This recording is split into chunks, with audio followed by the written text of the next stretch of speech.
नमस्कार, मी दिनेश कांजी न्यूज डंकाच्या स्टुडिओमध्ये आपलं सगळ्यांचं मनापासून स्वागत करतो. आज विशेष दिवस आहे, ऐतिहासिक दिवस आहे, कारण पहाटे भारताने पाकिस्तानचा कार्यक्रम करून टाकलेला आहे. पाकिस्तानवर जवळजवळ 24 मिसाईल्स फायर केलेले आहेत आणि अशा दिवशी आज आपल्या स्टुडिओमध्ये एक विशेष पाहुणे आलेले आहेत. विश्व हिंदू परिषदेचे संघटन मंत्री श्री मिलिंद परांडेजी. नमस्कार मिलिंदजी, आजचा दिवस खूप महत्त्वाचा आहे भारताच्या दृष्टीने, कारण भारताने आपल्या क्षमतेचा परिचय जगाला दाखवलेला आहे आणि आजच्या दिवशी आपण इंटरव्ह्यू करतोय. ज्या हल्ल्याचं नेतृत्व भारताच्या तिन्ही दलाने केलं त्याचं नाव ऑपरेशन सिंदूर असं ठेवण्यात आलं होतं. तुमचं काय मत आहे याच्याबद्दल? जे काही मीडियामध्ये येत आहे त्याच्यामध्ये असं येते की माननीय प्रधानमंत्र्यांनी ते नाव स्वतः सुचवलं आणि ज्या प्रकारे केवळ पुरुषांना तिथे मारलं गेलं आणि अनेक त्याच्यामध्ये नवविवाहित होते, अनेक कुटुंब उजळली आहे त्याच्यामुळे पहलगामच्या हल्ल्यामध्ये, आणि म्हणून मला वाटतं ते नाव आलं असावं असं वाटतंय. पण मला वाटतं भारतीय सेनेचं आणि भारतीय सरकाराचं दोघांचे खूप अभिनंदन केलं पाहिजे. बिलकुल, की अशा प्रकारचा त्यांनी एक खूप मोठा स्टँड घेतलेला आहे. आणि त्याच्या आधीचे सुद्धा जे निर्णय आहेत, मला वाटतं पाणी बंद करणं, काही गोष्टींचं इम्पोर्ट आणि ट्रान्सपोर्टेशन, मग यूट्यूब आणि इन्फ्लुएन्सर्स वगैरेंच्यावरचे जे सगळे सोशल मीडियावरचे जे काही प्रतिबंध आणलेले आहेत, मला वाटतं ह्याचा एक समग्रतेने या सगळ्या गोष्टींचा विचार केला पाहिजे. बरोबर. म्हणजे त्या देशाला सर्व प्रकारे खिळखिळ करून निश्चितपणे कारण त्यांना संपवलंच पाहिजे, हे आवश्यक आहे. या ऑपरेशनसाठी तयारी पण खूप जबरदस्त करण्यात आली होती, प्रश्नच नाही. म्हणजे आज एवढ्या 100 किलोमीटर आतपर्यंत मार केलेला आहे, तर सगळ्यांचे लॉन्जिट्यूड लॅटिट्यूड मिळवणं एक्झॅक्ट करणं, प्रिसिजन बॉम्बिंग केलेलं आहे. बरोबर आहे. म्हणजे मिलिटरीने म्हटलं की आम्ही सिव्हिलियन पॉप्युलेशन किंवा मिलिटरी किंवा फायनान्शियल टार्गेट्स घेतलेले नाही आहे. तर हे स्टेटमेंट कॉन्फिडेंटली म्हणण्याकरता तेवढा खूप चांगली म्हणजे गुप्तचरांची माहिती हवी होती, यांनी मिळून हे काम केलेलं आहे. बरोबर आहे. पहलगामची जेव्हा घटना घडली तेव्हा या गोष्टीची खूप चर्चा झाली की दहशतवाद्यांनी धर्म विचारून गोळ्या घातल्या, धर्म विचारून लोकांना ठार केलं. तर ही जेव्हा घटना घडली तेव्हा विश्व हिंदू परिषदेचे एक पदाधिकारी, एक भारतीय म्हणून तुम्हाला नेमकं कसं वाटलं होतं? कसं आहे, आपण याच्याबद्दल विषयही मांडलेला आहे संघटना म्हणून सुद्धा, की असं जे म्हटलं होतं की ह्याला धर्म नसतो, दहशतवादाला. पण जेव्हा धर्म विचारून जेव्हा दहशतवाद होतोय, तुम्ही असं म्हटलं पाहिजे की दहशतवादाला धर्म आहे. बिलकुल. त्यामुळे हाच भाग येतोय. आणि खरोखर अशा घटना कोणाच्या माध्यमातून घडतात असं जर पाहिलं तर हे चित्र समोर उभं राहत आहे. आणि त्यामुळे कशा प्रकारची शिकवणूक दिली जाते, कोणत्या मजहब धर्म म्हणायचं की नाही मला माहित नाही, कोणत्या मजहबांच्या माध्यमातून कोणते शिकवणूक दिली जाते हे खूप महत्वाचं आहे. त्याच्यातनं विचार आणि कृती या दोन्ही दिसत आहेत. आणि म्हणून या गोष्टींवर निश्चितपणे निर्बंध आणलेच पाहिजे, कठोरपणे आणले पाहिजे, जगभर आणले पाहिजे. पहलगामची घटना घडल्यानंतर केंद्रीय गृह मंत्रालयाने एक विशेष मोहीम हाती घेतली आणि ती मोहीम म्हणजे देशामध्ये घुसून बसलेले जे पाकिस्तानी आणि बांगलादेशी आहेत त्यांची हकालपट्टी या देशातून बाहेर करायची. तर मला वाटतं विश्व हिंदू परिषदेच्या माध्यमातून अशा प्रकारच्या मोहिमा याच्यापूर्वी अनेकदा झालेल्या आहेत की भारतामध्ये जे घुसखोर आलेले आहेत त्यांची हकालपट्टी करा. आपण ज्या ज्या ठिकाणी आपल्या लक्षात येतं अशा प्रकारची मुवमेंट किंवा अशा प्रकारची माहिती तर योग्य अधिकाऱ्यांपर्यंत पोहोचवण्याचा आपण प्रयत्न करतो. कारण आपण 2 प्रकारची कामं सतत करायला आलेलो आहे. जसं की सीएचा विषय घोषित झाला तर पाकिस्तान, अफगाणिस्तान आणि बांगलादेशातून आलेल्या हिंदूंना नागरिकता मिळवून देणं, तर तेही काम करत असताना असे लोक दुसरे लक्षात येतात आणि हे काम करत असताना असे लोक लक्षात येतात. त्यामुळे दोन्ही कामं चालू असताना जी माहिती आपल्याला मिळते ती आपण सरकारला पुरवतो. आणि मध्ये सुद्धा बांगलादेशामध्ये सुद्धा जी हिंसा झाली त्याच्यानंतर सुद्धा असे कोण कोण आहेत सगळ्या ठिकाणी हे शोधण्याचं काम झालं होतं. तेव्हा सुद्धा महाराष्ट्र, छत्तीसगड, दिल्ली या ठिकाणी अनेक जण पकडले जाऊन त्यांना पाठवण्याचा प्रयत्न झाला होता. तर हे करणं ह्याच्याकरता सुद्धा आवश्यक आहे. जसा आजचा दिवस आहे, मॉक ड्रिल होत आहे, तर मला वाटतं जवळजवळ 250 जिल्हे अत्यंत संवेदनशील म्हणून काढून त्या ठिकाणी हा प्रयत्न होतोय. तर जसं समाजाची सिद्धता या बाबतीत करण्याची आवश्यकता आहे, तुम्ही विचारलेल्या प्रश्नाशी दुसरा एक अँगल जुळलेला आहे, तो म्हणजे अंतर्गत सुरक्षेचा. कारण जर करोडो लोक या देशाशी, या धर्माशी, या समाजाशी आणि इथल्या संविधानाशी जर त्याला मानणारे नाहीत, तर तो भारताच्या अंतर्गत सुरक्षेच्या दृष्टीने खूप मोठा धोका आहे. आणि म्हणून समाजाने त्या बाबतीत सुद्धा खूप सतर्क राहण्याची गरज आहे की आपल्या आजूबाजूला कोण आहे, आपल्या बाजूला कसे वागतात आहे, काय ते करत आहेत. कारण की जर युद्ध सदृश्य परिस्थिती जर निर्माण झाली तर या गोष्टी खूप महत्वाच्या राहणार आहे. त्यामुळे जसं बाहेरून होणाऱ्या आक्रमणाची एअर रेड्स वगैरे वगैरे ज्याची जसं आज ड्रिल होणार आहे, त्यासोबतच आमच्या आजूबाजूला कोण राहत आणि काय ते करत आहेत. कारण या स्लीपर सेल्स जर काम करत आहेत तर त्यांना लोकल सपोर्ट शिवाय ते काम नाही करू शकत. बिलकुल. आणि म्हणून तो लोकल सपोर्ट कोण देत आहे, कसा देत आहे. एवढ्या मोठ्या घटना ज्या भारतात आधी सुद्धा घडलेल्या आहे, प्रत्येक वेळी लोकली मदत करणारे लोक होते म्हणूनच ते घडवू शकले. भारतामध्ये आजपर्यंत भाग्यनगर, बंगलोर सगळ्या ठिकाणी ज्या घटना घडल्या, इतक्या आजपर्यंत घटना घडू शकतात याचा अर्थ लोकल सपोर्ट आहे. आणि म्हणून या गोष्टींबाबतीत हिंदू समाजाने अत्यंत सतर्क राहणं, सगळ्या देशभक्त नागरिकांनी सतर्क राहणं खूप आवश्यक आहे. मला तुम्हाला 2 प्रश्न जोडून विचारायचे आहेत. ही जी साफसफाई केंद्रीय गृहमंत्रालयाने हाती घेतली त्याच्यानंतर एक किस्सा उघड झाला मुरादाबादमधला, की मुरादाबादमध्ये पाकिस्तानी महिला आल्या, 5 पाकिस्तानी महिला, आणि गेल्या काही वर्षामध्ये त्यांनी 95 मुलांना जन्म दिलेला आहे. म्हणजे ही एक घटना. आणि दुसऱ्या बाजूला अशा प्रकारची माहिती वारंवार उघड होते की हिंदूंचा जनन दर जो आहे तो सातत्याने घसरतोय. आणि एका बाजूला जनन दर घसरतोय आणि दुसऱ्या बाजूला बाहेरून घुसखोर येत आहेत आणि इथे त्यांची संख्या वाढवत आहेत. तर एकूणच याच्यामुळे अंतर्गत सुरक्षेला काही धोका निर्माण झाला आहे. ठीक आहे, 3-4 विषय आहेत. म्हणजे तुम्ही जो मुद्दा म्हणलेला आहे तो हिंदू जनसंख्येच्या असंतुलनाचा आहे आणि त्याच्यामध्ये 4 फॅक्टर्स आहेत. एक तुम्ही मांडलेला हा जन्मदराचा आहे, दुसरा मतांतरणाचा आहे जो की ख्रिश्चन मिशनरीच्या माध्यमातून खूप मोठ्या प्रमाणात होतोय. आणि जसं केंद्र सरकारने 2023 मध्ये एक स्टेटमेंट दिलं होतं की जवळजवळ 20,000 संस्थांवर नकेल कसण्यात आलेली आहे की ज्यांना विदेशातून FCRA अंतर्गत पैसा येतो आणि त्याचा उपयोग अँटी हिंदू कामाकरता होतो. तर हजारो संस्था हिंदूला मतांतरित करण्याकरता प्रयत्न करत आहेत. त्याच्यामुळे हिंदूंची जनसंख्या घटत आहे. दुसरं म्हणजे 2023 मध्ये जुलै-ऑगस्ट मध्ये हे पब्लिक डोमेन मध्ये आहे की संसदेत विचारलं गेलं होतं की किती महिला गायब झाल्या भारतामध्ये. तर आकडा जो दिला गेला की 2023च्या मागे 2.5 वर्षामध्ये 13 लाख महिला भारतामध्ये मिसिंग गेलेल्या आहेत. अच्छा. आणि प्रत्येक जात, बिरादरी, भाषा, पंथ, संप्रदायाच्या महिला या मिसिंग गेलेल्या. मी असं नाही म्हणणार की 13 लाख महिला या लव्ह जिहादच्या शिकार आहेत, पण हा आकडा प्रचंड आहे. कारण आता या मागच्या 3-4 महिन्यात ब्रिटन मधल्या गोष्टी समोर आल्या की किती ख्रिश्चन मुली, हजारो ख्रिश्चन मुली या तिथे लव्ह जिहाद हा शब्द नाही, तिथे ग्रूमिंग गँग्स हा शब्द आहे, तर त्याला बळी पडलेले आहे. त्यांना अन्य प्रकारच्या घाणेरड्या कामांमध्ये लावण्यात आलेलं आहे. तसंच टाइम्स ऑफ इंडियामध्ये जो रिपोर्ट आला की जवळजवळ 4,000 ख्रिश्चन मुली या केरळ मधल्या या अशाच प्रकारे लव्ह जिहादच्या शिकार झाल्या. तर हा प्रश्न सार्वत्रिक आहे आणि फार प्रचंड प्रश्न आहे हा.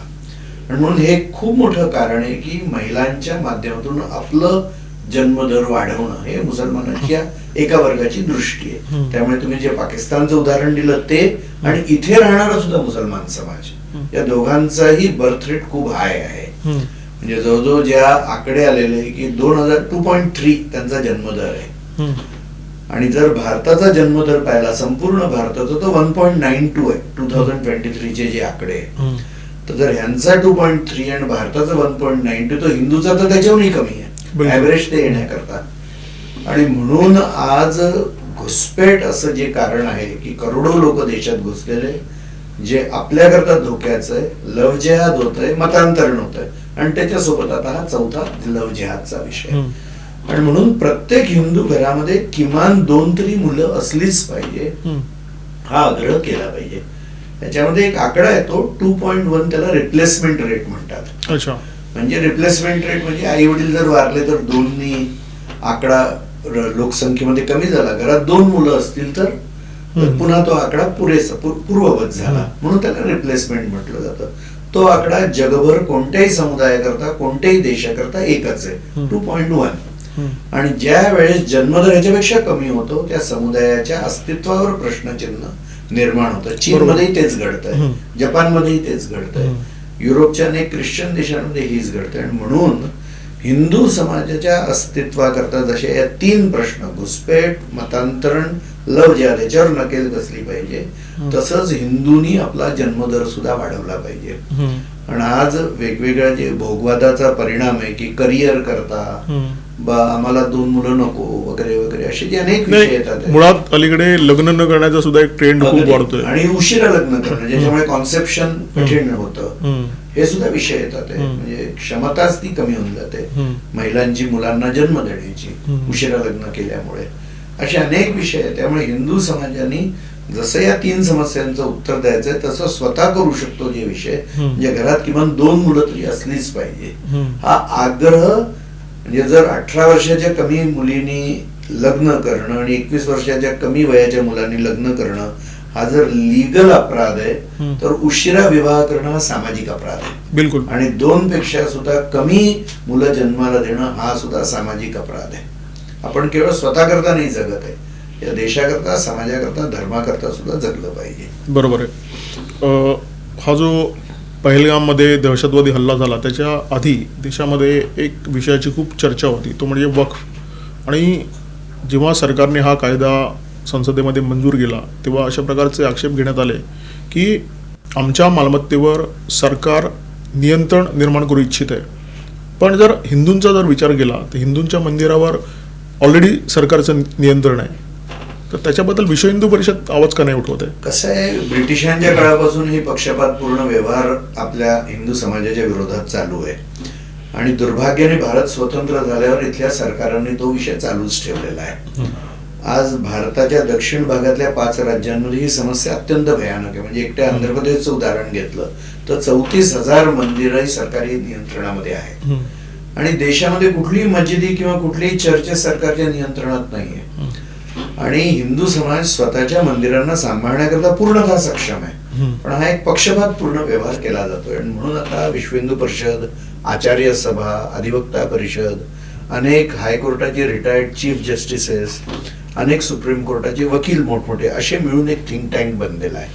आणि आपण एक आता कायद्याचं प्रारूप निर्माण केलेलं आहे. आम्ही आता 5 जानेवारीला एक खूप मोठा कार्यक्रम विजयवाड्याला केला, त्याच्यात 3 लाख लोक हा विषय घेऊन केवळ आले होते. आम्ही माननीय मुख्यमंत्र्यांना भेटलो, त्यांना ते प्रारूप दिलेलं आहे, आंध्र प्रदेशच्या मुख्यमंत्र्यांना. आता या वर्षभरामध्ये देशातल्या सगळ्या राज्यातल्या मुख्यमंत्र्यांना भेटायचा कार्यक्रम आहे. ते भेटण्याची प्रक्रिया सुरू सुद्धा झालेली आहे. आणि अनेक राज्यांच्या विधानसभा आणि विधान परिषदेचे जे विधायक आहेत त्यांना भेटून हे प्रारूप देणार, कारण हे नीती निर्धारक माणसं आहे. मागच्या नोव्हेंबरमध्ये 400 पेक्षा जास्त संसद सदस्यांना भेटून हा विषय व्यक्तिशः समजवण्यात आलेला आहे. आणि त्यामुळे हा जागरणाचा विषय पूर्ण देशभर या वर्षभर चालणार आहे की हिंदू मंदिरांना सरकारी नियंत्रणातून मुक्त केलं पाहिजे. हिंदू समाजाच्या सगळ्या जाती बिरादरी वर्गांच्या सहभागाने मंदिरांचं संचालन झालं पाहिजे.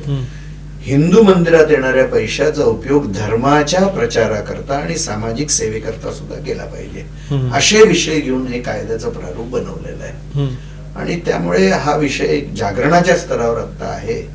आणि आपल्याला या दिशेला न्यायचंय की सर्व मंदिर हा हिंदू समाज स्वतः सांभाळेल, त्या दिशेपर्यंत त्याला आणून सोडायचं आहे आपल्याला. हा आपल्या दृष्टीने पुढच्या काळातला खूप महत्वाचा विषय विश्व हिंदू परिषदेने हातात घेतलेला आहे. गेल्या काही काळामध्ये अशा गोष्टी सुद्धा निदर्शनास आलेल्या आहेत, विशेष करून आंतरराष्ट्रीय पातळीवर, की हिंदू मंदिरांना किंवा गुरुद्वारांना टार्गेट करण्यात येतं अनेक देशामध्ये. तर विश्व हिंदू परिषद, मला वाटतं सगळ्या जगभर विश्व हिंदू परिषदेचं कार्य आहे. तर ठिकठिकाणी जो हिंदू समाज नोकरी धंद्या निमित्त गेलेला आहे त्याला संघटित करण्यासाठी आपण नेमकं काय करत असतो? आपण जवळजवळ 30 देशांमध्ये आता काम करतोय. आणि ह्याच्यामध्ये हे जे हल्ले झालेले आहेत त्याच्यामध्ये ऑस्ट्रेलिया आहे, कॅनडा आहे आणि अमेरिका आहे. या 3 देशांमध्ये आणि ब्रिटन या ठिकाणी अशा प्रकारच्या घटना जास्त घडतात. आणि मग लिबरलिझमच्या नावावर या गोष्टी घडतात. आता अमेरिकेत सत्ता बदल झाल्यामुळे थोडं परिवर्तन होईल असं वाटतंय. तसंच कॅनडामध्ये सुद्धा सत्ता बदल झालेला आहे आणि म्हणून सुद्धा काही बदल होईल असं वाटतंय. कॅनडामध्ये मला वाटतं पक्ष तोच आहे. पक्ष तो माणूस बदलला, माणूस बदल. वृत्ती बदलेल त्याची, कारण ऍटिट्यूड्स बदलतील. आणि जी माणसं खालिस्तानी विचारधारेची होती किंवा क्रिमिनल गँग्स पैकी होती आणि जे सत्तेमध्ये सहभागी होते ते हरलेत इलेक्शन. ती माणसंही हरली, पक्षही हरलाय. त्यांचं एकदम जे एक ब्लॅकमेलिंगची ताकद होती ती एकदम कमी होऊन गेलेली आहे त्यांची. 20-21 वरनं एकदम 7 वर ते आलेले आहेत. त्यामुळे आज त्या भागामध्ये हिंदू समाजाला भेटून, हिंदू समाजाला संघटित करून ह्याच्याकरता आवाज उठवणं, ह्याच्याकरता तिथे लिगली लॉबिंग सुद्धा होतं किंवा ज्याला ऍडव्होकेसी हा शब्द प्रयोग वापरला जातो. तर अशा ऍडव्होकसीचे सुद्धा प्रयत्न विश्व हिंदू परिषद त्या ठिकाणी करत आहे. आणि मग मंदिरांना भेटून मंदिरांना एका प्लॅटफॉर्मवर आणण्याचा प्रयत्न आपण करतो. जसं राम जन्मभूमीच्या निमित्ताने आता आपण अमेरिकेत 800 पेक्षा जास्त मंदिरांशी संपर्क केला. मंदिर जवळजवळ 1200च्या वरती मंदिरं अमेरिकेत आहेत. त्याच्यात 800 पेक्षा जास्त मंदिरांशी व्यक्तिशः आपला संपर्क झालेला आहे. त्यामुळे असाच प्रयत्न आपण आता सगळ्या देशांमध्ये करून ही मंदिर एक शक्ती म्हणून कशी उभी राहतील आणि मग तिकडले जे लोकप्रतिनिधी आहेत जे त्या त्या कॉन्स्टिट्युएन्सी मध्ये असतात. आणि कारण हिंदू हा मोस्ट हायली एज्युकेटेड मायनॉरिटी आहे अमेरिका आणि युरोपमध्ये. मोस्ट ॲफ्लुएंट मायनॉरिटी आहे ज्यू समाजाला जर सोडलं तर. मोस्ट नॉन क्रिमिनल आहे आणि मोस्ट कॉन्ट्रीब्युटिंग मायनॉरिटी आहे. आणि म्हणून हे 4 बिंदू घेऊन आपण त्या सगळ्या लोकप्रतिनिधींनी भेटतोय की बा तुम्ही हिंदूंच्या वोट करता येत असाल तर हिंदूंच्या सुरक्षेकरता सुद्धा तुम्ही विचार केला पाहिजे. तर अशा अनेक संघटना एकत्र येऊन अशा प्रकारचे प्रयत्न करत आहेत. त्यामुळे मला वाटतं की निश्चितपणे त्याचा परिणाम हा जगभर होईल. मला असं वाटतं की राम जन्मभूमी आंदोलन जे होतं त्या आंदोलनाच्या नंतर हळूहळू पुढच्या काही दशकामध्ये आपण हिंदू आहोत याचं भान हिंदू समाजाला येऊ लागलं. आणि आज तर खूप चांगली परिस्थिती आहे हिंदुत्वाच्या दृष्टीने. परंतु दुसऱ्या बाजूला देशासमोर ज्या समस्या आहेत किंवा हिंदू समाजाच्या समोर ज्या समस्या आहेत त्यासुद्धा अक्राळ विक्राळ होताना दिसत आहेत. तर आगामी काळामध्ये आता जे सध्या भूराजकीय चित्र आहे, आगामी काळामध्ये हिंदू समाजाच्या दृष्टीने किंवा देश अधिक भक्कम व्हावा, मजबूत व्हावा म्हणून विश्व हिंदू परिषद काही उपक्रम हाती घेणार आहे का? निश्चितपणे. एक तर हिंदू समाजामध्ये एकात्मतेची भावना वाढली पाहिजे. कारण विरोधकांसमोर 2 पर्याय उरले केवळ जे आम्हाला स्वतःचे विरोधक मानतात. एक तर हिंसेनी हिंदू समाजाला घाबरवणं. तर हिंदू समाज हिंसेनी घाबरत नाही. तो त्या हिंसेला दाबून टाकायला हिंदू समाज समर्थ आहे. कायदा म्हणून मिलिटरी, पोलीस, सरकार जे करेल ते सरकार करेलच. पण हिंदू समाज म्हणून सुद्धा स्वतःची सिद्धता, स्वतःची तयारी, समज कायद्याच्या चौकटीत राहून हिंदू समाजाने केली पाहिजे.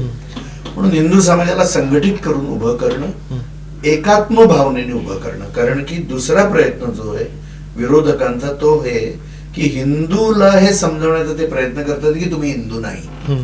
आणि मग जाती, भाषेच्या, पंथ संप्रदायाच्या आधारावर हिंदू हिंदूशी कसा लढेल हा त्यांच्या दुसऱ्या प्रकारचा प्रयत्न आहे.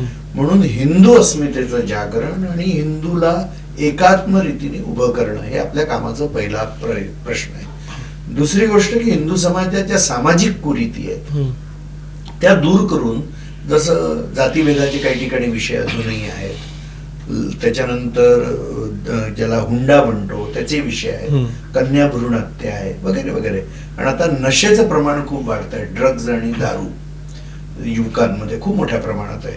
त्या बाबतीत आपण सुद्धा खूप मोठं जागरण आता करतोय. कारण आपली जर तरुण पिढी याला बळी पडली तर समाजाचं खूप मोठं नुकसान आहे. म्हणून आपल्या आतल्या दोषांचं निर्मूलन करण्याकरता प्रयत्न हा आपला दुसरा प्रयत्न आहे. अस्मितेचं जागरण, एकात्मतेचं जागरण आणि या दृष्टीने प्रयत्न. आणि जो आपला कमजोर वर्ग आहे समाजातला, करोडो लोक आजही गरिबी रेखेच्या खाली आहे. आज विश्व हिंदू परिषद हजारो सेवा प्रकल्प चालवतं. शिक्षण, स्वरोजगार, स्वास्थ्य. तर या सगळ्या कामाला खूप मोठा कसा आपण त्याला ताकद देता येईल. आपला आता जवळजवळ 1/3 जिल्ह्यांमध्ये सेवा कार्य आहेत भारताच्या. 5,500पेक्षा जास्त सेवा कार्य आपण चालवतो, रोज चालणार आहे. आता हे 100% जिल्ह्यापर्यंत आपण पुढच्या 1-2 वर्षात नेऊ अशी आपली योजना आहे. त्यामुळे समाजाचं उत्थान आणि मग त्यांच्यामध्ये एक धर्म देशाबद्दलचं एक राष्ट्रीय चारित्र्याचा निर्माण, या दृष्टीने विश्व हिंदू परिषद आता प्रयत्न करत आहे. अच्छा, एक शेवटचा प्रश्न आता तुम्ही जे म्हणालात त्याच्या अनुषंगाने विचारतो की गृह मंत्रालयाने नक्षलवाद मोडून काढण्यासाठी खूप मोठी मोहीम गेल्या काही वर्षामध्ये हाती घेतलेली आहे आणि मला वाटतं नक्षलवाद आता शेवटाकडे प्रवास करतोय. नक्षलवादी जिथे आपला अड्डा बनवतात त्या सगळ्या जंगलामध्ये किंवा वनवासी क्षेत्रामध्ये विश्व हिंदू परिषदेचं काम आहे. तर हा जो एकूण नक्षलवाद्यांचा उपद्रव आहे तो कमी करण्याच्या दृष्टीने विश्व हिंदू परिषदेने काही सरकारच्या सोबत किंवा स्वतंत्रपणे काम केलं आहे का? कसं आहे की नक्षलवाद जिथे आहे, कुठे जिथे कमी आहे काही ना काही, म्हणजे तिथे ते शिरायचा प्रयत्न करतात आणि त्या भावनेला एक्सप्लॉइट करण्याचा प्रयत्न करतात. आणि म्हणून आपला प्रयत्न तिथे जाऊन एकतर स्वाभिमान जागृत करणं, त्यांना आपल्या देशाशी जोडून ठेवणं, हा प्रयत्न असतो. आणि म्हणून जनजातीय क्षेत्रामध्ये आज आपण काम करतोय आणि आपल्या संघटनांचा प्रवेश तिथे झाल्यावर निश्चितपणे देशभक्तीचा भावना, धर्मभक्तीची भावना जागृत होते. आज आपण 100पेक्षा जास्त, जवळजवळ 125 हॉस्टेल्स चालवतोय अशा सगळ्या क्षेत्रांमध्ये. आपल्या जवळजवळ अशा क्षेत्रांमध्ये 400पेक्षा जास्त शाळा चालतात. त्यानंतर आपण सिंगल टीचर अशा प्रकारचे सुद्धा अनौपचारिक शिक्षणाचे हजारो प्रकल्प अशा सगळ्या क्षेत्रांमध्ये. एकल अजून एक वेगळा प्रयत्न आहे, तो चांगलाच प्रयत्न आहे. तो प्रयत्न सुद्धा हजारो गावांमध्ये आता आहे. अशा विश्व हिंदू परिषदेच्या माध्यमातून असे आपले प्रयत्न सुरू आहेत. धार्मिक यात्रांचं आयोजन, जसं आता कुंभामध्ये अनेक ठिकाणच्या अशा जनजातीय बंधूंना वनवासी क्षेत्रातून आपण कुंभामध्ये हजारोच्या संख्येमध्ये नेलं होतं. आणि ज्या ठिकाणी ख्रिश्चन मिशनऱ्यांचं काम आहे किंवा मुसलमानांचा प्रवेश होतोय, मुसलमान हे वनवासी क्षेत्रातल्या मुलींशी विवाह करून पॉलिटिकल प्रोसेसमध्ये शिरण्याचा प्रयत्न करत आहे. झारखंडमध्ये होत आहे. त्यामुळे अशा अनेक ठिकाणी घडते या गोष्टी. तर या ठिकाणी मग मतांतरण थांबवणं आणि परत आणणं, या रीतीने आपण आता वेगवेगळ्या प्रकारे काम करतोय. आणि संतांचं एकत्रीकरण, वनवासी समाजातले साधू, आज ज्या 712 जनजाती आहेत भारतामध्ये, तर त्यांच्यामध्ये आपण काम करण्याचा प्रयत्न करतोय आता पूर्ण देशामध्ये. आणि मग त्यांचे प्रवचनकार, कीर्तनकार, साधू, मग यांच्याशी संपर्क, त्यांच्या परंपरांना जिवंत ठेवण्याकरता त्याला लिपी देण्याचा प्रयत्न, कारण त्यांच्या मौखिक परंपरा आहेत.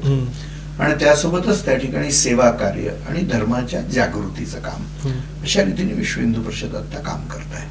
मिलिंदजी, तुमचा प्रवास खरं तर देशभरात असतो, खरं तर जगभरात असतो.